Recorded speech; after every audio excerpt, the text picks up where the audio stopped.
साथियों, एक बार एक इंटरव्यू में परमपूज्य गुरु जी से पूछा गया कि वो संघ को सर्वव्यापी क्यों कहते हैं। गुरु जी का उत्तर बहुत ही प्रेरणादायी था। उन्होंने संघ की तुलना प्रकाश से की थी, उजाले से की थी। उन्होंने कहा कि प्रकाश सर्वव्यापी होता है, वो खुद ही अकेले सारे कार्य भले न करे, लेकिन अंधेरे को दूर करके वो दूसरों को कार्य करने का रास्ता दिखा देता है। गुरु जी की ये सीख हमारे लिए जीवन मंत्र है। हमें प्रकाश बनकर अंधेरा दूर करना है, बाधाएं मिटानी है, रास्ता बनाना है। उस भाव को हम जीवन भर सुनते रहें। हर कोई कम अधिक मात्रा में जीने का प्रयास करता रहा। मैं नहीं, तुम, अहम नहीं, वयम, इदम राष्ट्राय, इदम न मम। साथियों, जब प्रयासों के दौरान जब मैं नहीं, हम का ध्यान होता है, जब राष्ट्र प्रथम की भावना सर्वोपरि होती है, जब नीतियों में, निर्णयों में देश के लोगों का हित ही सबसे बड़ा होता है, तो सर्वत्र उसका प्रभाव भी और प्रकाश भी नजर आता है। विकसित भारत के लिए सबसे जरूरी है कि हम उन बेड़ियों को तोड़ें जिनमें देश उलझा हुआ था। आज हम देख रहे हैं भारत कैसे गुलामी की मानसिकता को छोड़कर आगे बढ़ रहा है। गुलामी की निशानियों को जिस हीन भावना में 70 वर्षों से डोया जा रहा था, उनकी जगह अब राष्ट्रीय गौरव के नए अध्याय लिखे जा रहे हैं। वो अंग्रेजी कानून जिन्हें भारत के लोगों को नीचा दिखाने के लिए बनाया गया था, देश ने उन्हें बदल दिया है। गुलामी की सोच से बनी दंड संहिता की जगह अब भारतीय न्याय संहिता लागू हुई है। हमारे लोकतंत्र के प्रांगण में अब राजपथ नहीं, कर्तव्य पथ है।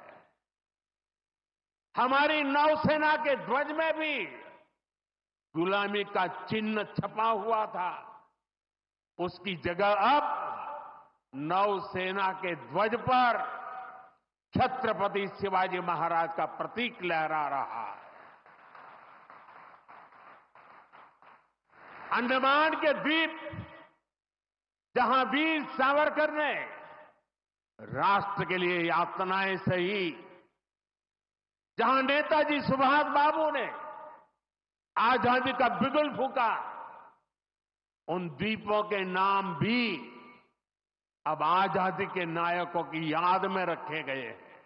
साथियों, हमारे यहां कहा गया है, परोपकाराय फलंति वृक्षाः, परोपकाराय वहन्ति नद्यः, परोपकाराय दुहन्ति गावः, परोपकारार्थमिदं शरीरम। हमारा शरीर परोपकार के लिए ही है, सेवा के लिए ही है। और जब ये सेवा संस्कारों में आ जाती है, तो सेवा ही साधना बन जाती है। यही साधना तो हर एक स्वयंसेवक के जीवन की प्राणवायु होती है। ये सेवा संस्कार, ये साधना, ये प्राणवायु पीढ़ी दर पीढ़ी हर स्वयंसेवक को तप तपस्या के लिए प्रेरित कर रही है। ये सेवा साधना हर स्वयंसेवक को निरंतर गतिमान रखती है, उसे कभी थकने नहीं देती, कभी रुकने नहीं देती। पूज्य गुरुजी अक्सर कहा करते थे, जीवन की अवधि का नहीं, उसके उपयोगिता का महत्व होता है। हम देव से देश और राम से राष्ट्र के जीवन मंत्र लेकर के चले हैं, अपना कर्तव्य निभाते चलते हैं। और इसलिए हम देखते हैं, बड़ा छोटा कैसा भी काम हो, कोई भी कार्य क्षेत्र हो, सीमावर्ती गांव हो, पहाड़ी क्षेत्र हो, वन क्षेत्र हो, संघ के स्वयंसेवक निस्वार्थ भाव से कार्य करते रहते हैं। कहीं कोई वनवासी कल्याण आश्रम के कामों को उसको अपना ध्येय बना करके जुटा हुआ है, कहीं कोई एकल विद्यालय के माध्यम से आदिवासी बच्चों को पढ़ा रहा है, कहीं कोई सांस्कृतिक जागरण के मिशन में लगा हुआ है, कहीं कोई सेवा भारती से जुड़कर गरीबों वंचितों की सेवा कर रहा है। अभी हमने प्रयाग में महाकुंभ में देखा, वहां नेत्र कुंभ में कैसे स्वयंसेवकों ने लाखों लोगों की मदद की।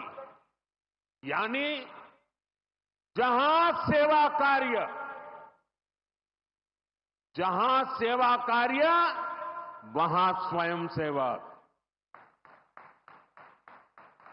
कहीं कोई आपदा आ जाए, बाढ़ की तबाही हो या भूकंप की विभीषिका हो, स्वयंसेवक एक अनुशासित सिपाही की तरह तुरंत मौके पर पहुंचते हैं। कोई अपनी परेशानी नहीं देखता, अपनी पीड़ा नहीं देखता, बस सेवा भावना से हम काम में जुट जाते हैं। हमारे तो हृदय में बसा है, सेवा है अग्निकुंड समीधा सम हम चले, देह महासागर में सरित रूप हम मिले। साथियों, आज जब हम माधव नेत्रालय के नए परिसर का काम शुरू कर रहे हैं, तो दृष्टि की बात स्वाभाविक है। हमारे जीवन में दृष्टि ही हमें दिशा देती है। इसलिए वेदों में भी कामना की गई है, पश्चिम शरदः शतम, अर्थात हम 100 वर्ष तक देखें। ये दृष्टि आंखों की यानी बाह्य दृष्टि भी होनी चाहिए और अंतः दृष्टि भी होनी चाहिए। जब अंतः दृष्टि की बात करते हैं तो विदर्भ के महान संत श्री गुलाबराव महाराज जी का स्मरण भी होना स्वाभाविक है। उन्हें प्रज्ञाचक्षु कहा जाता था। बहुत कम आयु में ही उनको आंखों से दिखाई देना बंद हो गया, लेकिन फिर भी उन्होंने अनेकों पुस्तकें लिखी थी। और अब कोई भी पूछ सकता है कि जब आंखों से दिखाई नहीं देता है तो उसके बावजूद भी कोई इतने ग्रंथ कैसे लिख सकता था? इसका उत्तर ये है कि उनके पास भले ही नेत्र नहीं थे, लेकिन दृष्टि थी। ये दृष्टि बोध से आती है, विवेक से प्रकट होती है। ये दृष्टि व्यक्ति के साथ ही समाज को भी बहुत शक्ति देती है। हमारा राष्ट्रीय स्वयंसेवक संघ भी एक ऐसा संस्कार यज्ञ है जो अंतर्दृष्टि और बाह्य दृष्टि दोनों के लिए काम कर रहा है। बाह्य दृष्टि के रूप में हम माधव नेत्रालय को देखते हैं और अंतर्दृष्टि ने संघ को सेवा का पर्याय बना दिया है। साथियों, किसी भी राष्ट्र का अस्तित्व पीढ़ी दर पीढ़ी उसकी संस्कृति के विस्तार, उस राष्ट्र की चेतना के विस्तार पर निर्भर करता है। हम अपने देश का इतिहास देखें तो सैकड़ों वर्षों की गुलामी, इतने आक्रमण, भारत की सामाजिक संरचना को मिटाने की इतनी क्रूर कोशिशें, लेकिन भारत की चेतना कभी समाप्त नहीं हुई। उसकी लौ जलती रही। ये कैसे हुआ? क्योंकि कठिन से कठिन दौर में भी भारत में इस चेतना को जागरूक रखने वाले नए नए सामाजिक आंदोलन होते रहे। भक्ति आंदोलन उसका ये उदाहरण जिससे हम सब भली भांति परिचित हैं। मध्यकाल के उस कठिन कालखंड में हमारे संतों ने भक्ति के विचारों से हमारी राष्ट्रीय चेतना को नई ऊर्जा दी। गुरु नानक देव, कबीरदास, तुलसीदास, सूरदास, हमारे यहां महाराष्ट्र में संत तुकाराम, संत एकनाथ, संत नामदेव, संत ज्ञानेश्वर, ऐसे कितने ही संतों ने हमारी इस राष्ट्रीय चेतना में अपने मौलिक विचारों से प्राण फूंके। इन आंदोलनों ने भेदभाव के फंदों को तोड़कर समाज को एकता के सूत्र में जोड़ा। इसी तरह स्वामी विवेकानंद जैसे महान संत भी हुए। उन्होंने निराशा में डूब रहे समाज को झकझोरा,